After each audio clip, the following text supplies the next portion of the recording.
Hello and welcome to the Red Zone, the tight end analysis podcast for Week 15. I'm Big Italy 42. He's Jason Gobo at JGobo11, talking about your favorite plays, of course, for the tight ends for this slate. And it's I won't say it's very top heavy, but there's very specific plays for a tight end right now.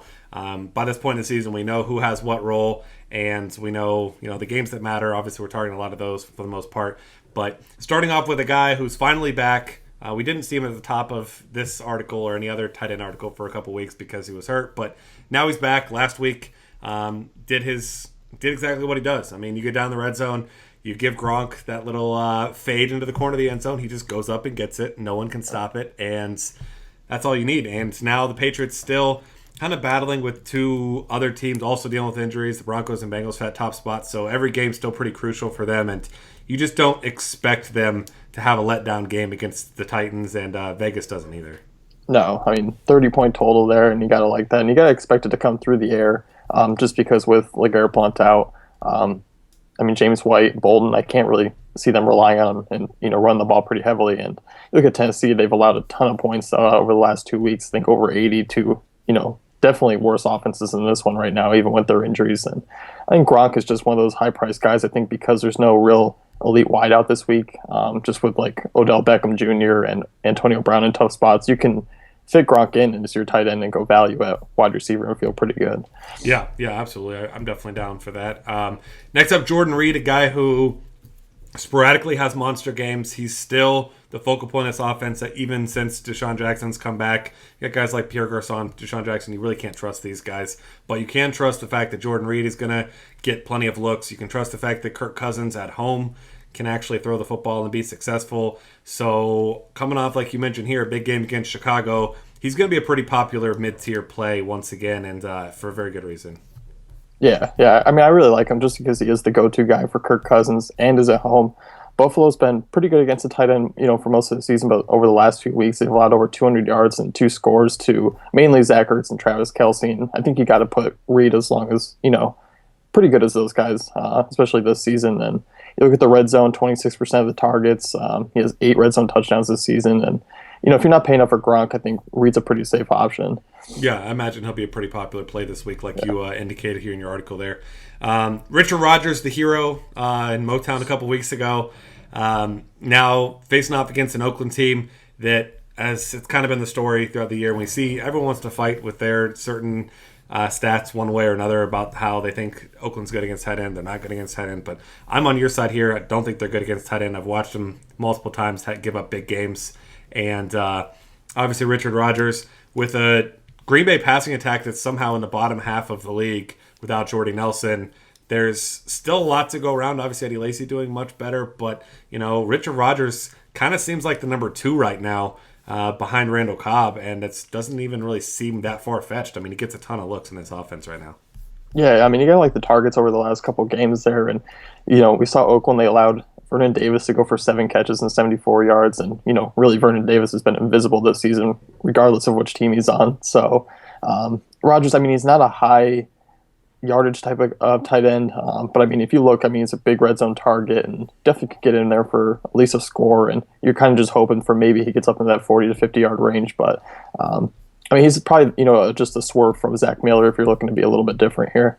Yeah, I'm with you there. And then speaking of Zach Miller, we'll get to him next. Obviously, Martellus Bennett out for the year now.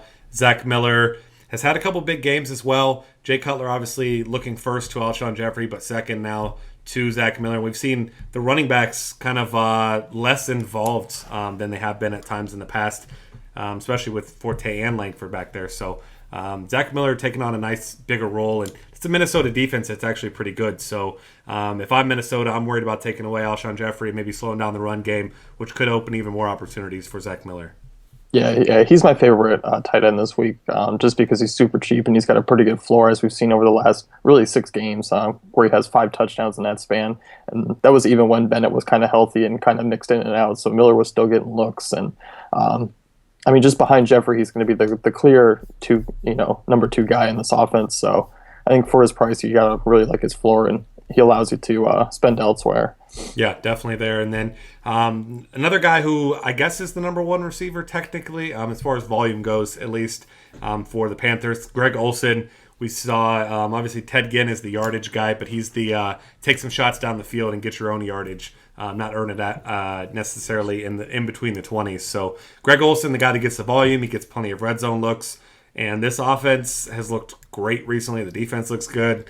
And this might be, I'm not going to say the toughest test, but one of the tougher tests for the Carolina defense because that Giants offense is moving the ball pretty well right now. And, they're trying to avoid a slip up. I'm already seeing talk about whether or not Rivera is going to go for 16 or no or not. But, I mean, you might want to get yourself to 14 to 15 and 0 before you worry about 16 and 0. Yeah, I mean, this could be kind of the week that, the Giants are, obviously they've been known to take down undefeated teams in the past. What they do. So, but either way, you got to like Olson in tournaments this week. He's a little bit banged up, but, should be good to go. And Giants, they rank 22nd against tight ends per fantasy football outsiders. And obviously, he's going to get his targets. He averages 8.3 per game. And no Jonathan Stewart this week. If they can't get anything going on the ground, you got to expect they lean heavily on Olson. Yeah, definitely could see a heavy dose to that passing game, which we might see either way with Cam Newton having just a hell of a season right now. So definitely on board with him. Gary Barnidge next up, facing off against Seattle. Obviously the Browns, not a great offense, but one who really only has one good option now. Brian Hartline, as good of an option as he was for them, now gone for the season. So now you pretty much have Barnidge, and that's about it. So he's going to see plenty of looks this week. Obviously, Seattle is a team that's going to put up some points, especially after Mike Pettin decided he wanted to insult Russell Wilson. So, got to imagine he's going to go up and put up elite numbers for that reason. So, it means the Browns are going to be behind as they usually are, which means they're going to be passing, which means even more Gary Barnidge. Yeah, definitely a GPP play, but he has been, arguably one of the more consistent tight ends on this season. 65 catches, 901 yards, and 8 touchdowns. You don't expect that from Gary Barnidge.